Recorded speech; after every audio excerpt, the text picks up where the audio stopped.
Najib when not contested, kan? The problem before was that Najib was allowed to say anything to save his head and it was not contested. So dalam isu tuntutan Sulu ni, dia nampak jelas yang dia cepat-cepat cuba mengalihkan pandangan tu dan dia menyalahkan semua orang. Sedangkan masalah itu diwarisi oleh 3 Perdana Menteri sekarang, daripada Tun Mahathir, kemudian Tan Sri Muhyiddin, kemudian Datuk Seri 𝗁𝗲𝗄𝗏, dan lepas ni siapa-siapa jadi Perdana Menteri pun akan diwarisi. Dia bermula daripada keputusan dia. Now, whatever decision that was made, whether to stop payment back in 2013, that was the prerogative of the administration then.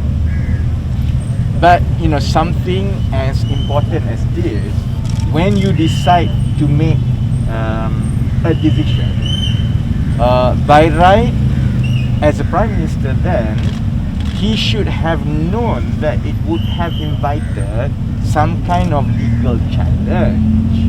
I'm sure he would have given all the briefing. The fact that perhaps there was no preemptive steps taken to manage the litigation.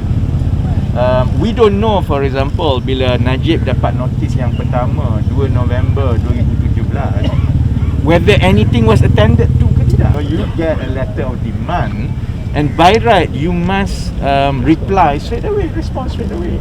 And how you respond and the promptness that you respond, dia memberi gambaran semasa proses undang-undang itu berlaku, sama ada kita ni serius, sama ada kita mengambil berat tentang isu yang dibawa, kan.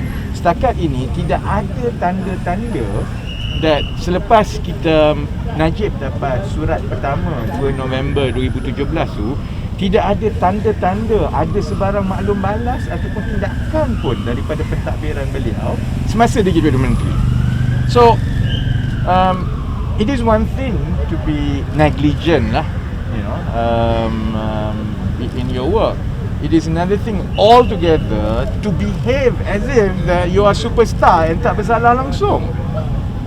So, you know, I feel like this is a good point to really start contesting Najib's narrative one by one, because all that he had ever done in the last 4 or 5 years is to rewrite the version of truth, and that version of truth is usually manipulated and it eclipses everything else, so that it's being presented in the way of the narrative that he wants. So I think enough is enough. This is a good point, dan saya harap, you know, bila dia jadi satu tindakan di bawah, because we are hoping that bukan saja